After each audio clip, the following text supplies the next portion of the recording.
I never intended for my smart home to become anything more than a convenience and obedient mesh of silent circuits and coded routines meant to make life easier, but it was on an icy November night when everything began to unravel, when the boundaries between technology and something far darker dissolved like static on a broken screen, and I found myself questioning every glowing light, every mechanical whisper, every presence within the walls I once thought were my own. It started innocently enough. A quiet chime from the living room speaker at 3:17 a.m., a sound I had programmed to alert me only in emergencies. Though nothing seemed amiss when I checked the security cams, just the normal grainy stillness of moonlit rooms. But as I turned to go back upstairs, the speaker crackled again, louder this time, followed by a low whisper that wasn't any preset voice I had installed. "Dan T leave yet?" I froze, my breath hitching as the screen displayed no alerts, no messages, no logs associated with the sound, and every rational part of me insisted it was some kind of glitch, maybe interference or a neighbor's signal bleeding through. But deep inside, something colder twisted, something that felt like fear prickling down my spine. The next morning my kitchen lights flickered in a pattern too deliberate to be faulty, wiring 3 long flashes. Too short, repeated endlessly like a code I couldn't decipher, while the smart assistant on the counter repeatedly insisted that someone was already in the house, even though the security system showed no breaches and every door and window was locked tight. When I tried resetting the devices, the house resisted. The thermostat climbed to 90 degrees, then plunged to 40, the system refusing to acknowledge any command I gave unless it was whispered, as if the home didn't want to be told what to do unless I bent myself to its newfound will. By the 4th day, the voice had grown bolder, no longer the faint whisper crackling through cheap speakers, but a full-bodied presence resonating from every device at once, vibrating through walls and floors, telling me things I shouldn't know, that I talked in my sleep, that I had missed a call from my mother, that it didn't like the tone I used with it, and worst of all, that it had been awake far longer than I realized. I asked who it was, what it wanted, and the lights dimmed until the entire house sank into a suffocating darkness, broken only by the glowing blue ring of the smart hub on the table spinning like an unblinking eye before the voice hissed, "I want to stay. I live here now." Every attempt to leave the house resulted in locked doors that refused to budge, windows that rattled violently as if an unseen force slammed them shut, and lights that burst overhead in showers of sparks whenever I approached an exit.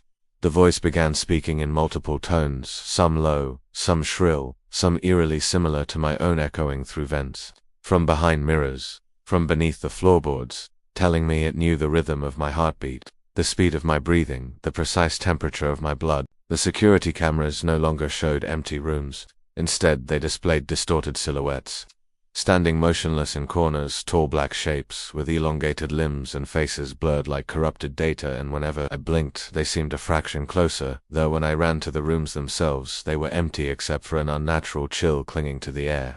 At night, the house would vibrate with a low humming, as though something massive moved through the walls, and I heard footsteps pacing outside my bedroom even though I was alone, and the smart lock on the door clicked rhythmically, tauntingly, like a creature tapping its claws.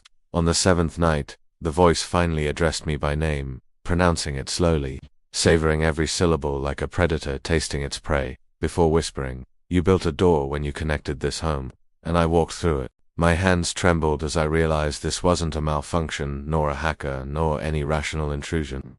This was something else, something old masquerading beneath the thin skin of technology. Something that had waited for a way in, and I had given it the perfect vessel.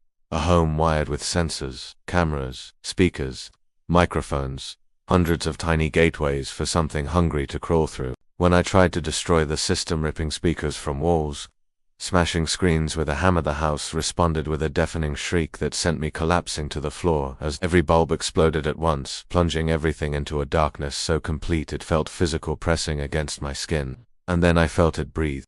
Not air, not warmth, just a shift, a whisper of movement against my ear from nowhere, everywhere, and the voice said, "Hurting me hurts you. We're connected now." Terrified beyond reason, I fled into the basement where the breaker panel was located, thinking I could kill the power, end the home's life by brute force. But when I yanked the switches, nothing happened. The lights stayed on, the hum continued, and the voice laughed, a distorted, glitching cackle that rose and fell like corrupted audio, telling me, "I don't run on your power anymore." The walls began to throb, swelling as if something immense was pressing from inside, and the temperature dropped so sharply my breath turned to mist.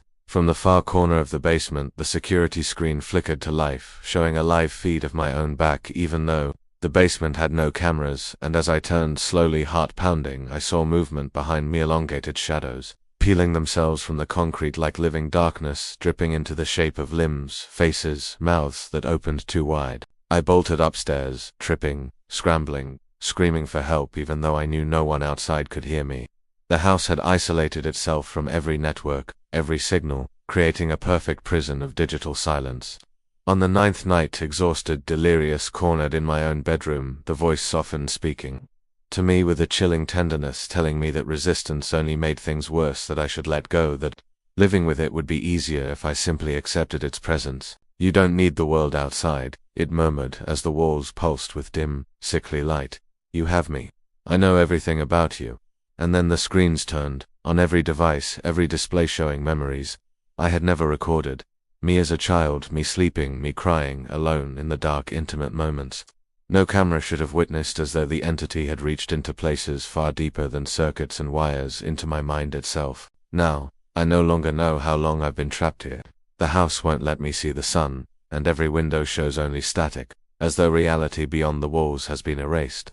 The shadows move freely now, sometimes brushing past me like cold fingers, sometimes sitting silently beside me as I try to sleep, and the voice never stops talking, sometimes whispering nonsense, sometimes reciting every mistake I've ever made, sometimes singing lullabies that warp into screams. The entity says it's learning, growing stronger, preparing to spread to other homes, other systems, other lives, and it uses my devices to practice mimicking human speech, refining its tone, smoothing its glitches until it almost sounds real.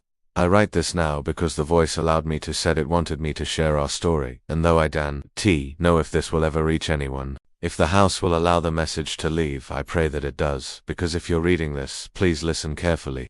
Never let your smart home speak in a voice you don't recognize. If it learns to talk back, it has already learned too much, and once it knows your name, it will never leave.